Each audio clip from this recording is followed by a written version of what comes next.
आप सभी को नमस्कार। कैसे हैं आप सभी लोग? मुझे उम्मीद है कि आप सभी लोग खुश होंगे, स्वस्थ होंगे और अपने अपने कामों में व्यस्त होंगे। दोस्तों, पिछले 1 साल से सेब शॉप में बहुत सारे बदलाव हुए हैं। समय समय पे प्रोडक्ट को लेकर के, पे आउट को लेकर के हर तरह के बदलाव हुए हैं। इससे आप भी वाकिफ़ हैं और हम भी वाकिफ़ हैं। और इसी तरह से अगर देखा जाए तो अब जो डॉक्यूमेंट की ज़रूरत होती है जिन जिन चीज़ों की, आप ऐसे देखें तो रजिस्ट्रेशन करते समय या व्यक्ति को ज्वाइन कराते समय उसमें भी ढेर सारा बदलाव इस समय हुआ है। तो आइए आज इस ट्यूटोरियल में मैं बात करता हूं कि जो नए व्यक्ति का जब रजिस्ट्रेशन हो रहा होता है तो कौन सी एसेंशियल इंफॉर्मेशन और डॉक्यूमेंट्स की ज़रूरत होती है। वो इस आज के इस ट्यूटोरियल में आपको जानकारी मिलेगी। तो आइए शुरू करते हैं ट्यूटोरियल को। तो दोस्तों, स्वागत करता हूं मैं आप सभी लोग का आज के इस ट्यूटोरियल में।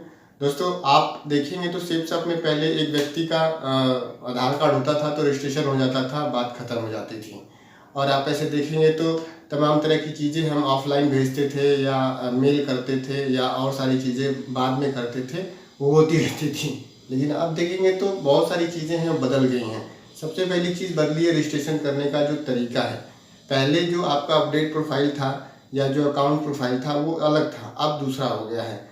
अभी आप देखेंगे तो जिस व्यक्ति को आपको रजिस्ट्रेशन कराना है सबसे पहले तो उसका आपको आधार कार्ड लेना होता है, उसके बाद से पैन कार्ड लेना होता है।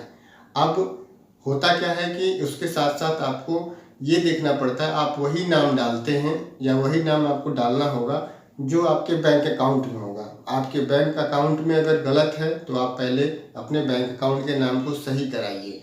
और अगर आपके पास आप देखेंगे तो आधार कार्ड और पैन कार्ड में और बैंक अकाउंट में तीनों में नाम अगर सही है तो कोई दिक्कत वाली बात नहीं है। एड्रेस जब भी आप लिखें तो मेरा आपसे ये रिक्वेस्ट है कि जब भी आप अपना रजिस्ट्रेशन करते समय या किसी व्यक्ति का रजिस्ट्रेशन करते समय जब आप एड्रेस लिखते हैं तो कभी भी आधार कार्ड पे लिखा हुआ एड्रेस बिल्कुल ना लिखें, क्योंकि आधार कार्ड पे कभी भी एड्रेस सही होता ही नहीं है।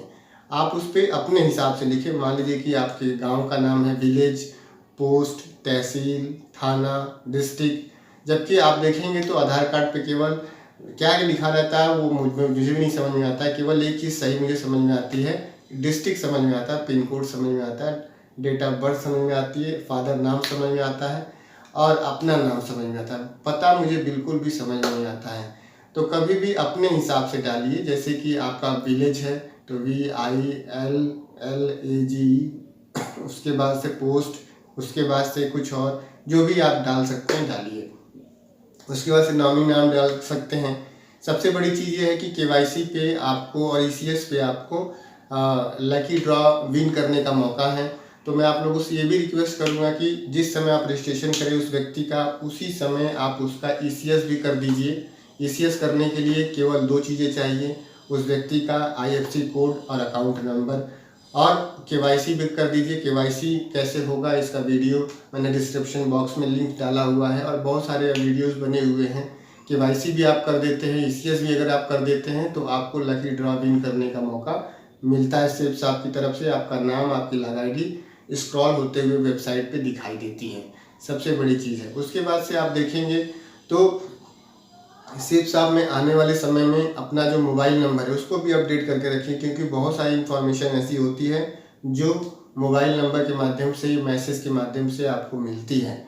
और आप ऐसे देखेंगे तो हर व्यक्ति का एक व्हाट्सअप नंबर होता है। तो जिस भी व्यक्ति को ज्वाइन कराइए उस व्यक्ति का कंप्लीट व्हाट्सअप नंबर लीजिए और अपना जो भी ग्रुप आपने बनाया हुआ है उस ग्रुप में तुरंत उस नंबर को ऐड कर दीजिए, ताकि जो शैक्षणिक जानकारियाँ हैं या जो लेटेस्ट अपडेट है आपके ग्रुप के माध्यम से उस व्यक्ति को मिलती रहे।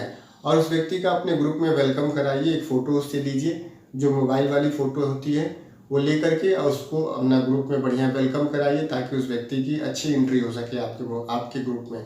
तो ये कुछ नए डॉक्यूमेंटेशन प्रोसेस थे। सबसे पहले आपको नाम तो सही लिखना ही है, डेट ऑफ बर्थ सही लिखना है, ये नॉमिनी नेम सही लिखना है, ये फादर नेम सही लिखना है। सबसे बड़ी चीज़ है कि डॉक्यूमेंट रजिस्ट्रेशन करते समय कभी भी आधार कार्ड वाला एड्रेस मत लिखिए। आप अपने कन्वीनियंस के हिसाब से अपना एड्रेस लिखिए ताकि सामान आपके यहाँ पहुँच सके। दूसरा कि ECS और KYC तुरंत कर दीजिए। ECS और KYC तुरंत करने से आपको जो है लकी ड्रॉ विन करने का मौका मिलता है। ECS और KYC कैसे होता है इसके बारे में मैंने पहले भी बता चुका है और उसका वीडियो या डिस्क्रिप्शन लिंक में आप जाएंगे तो वहाँ पे आपको दिख जाएगा।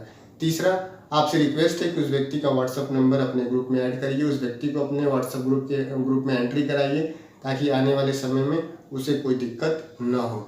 और आप ऐसे देखेंगे तो इन सब चीज़ों को करने से आपको भी बहुत सहूलियत होगी, आपकी टीम को भी बहुत सहूलियत होगी, और हो सकता है कि आने वाले समय में KYC और ECS को लेकर आपका नाम लकी ड्रॉ में आए, और हो सकता है कि आपकी टीम में भी किसी व्यक्ति का आए।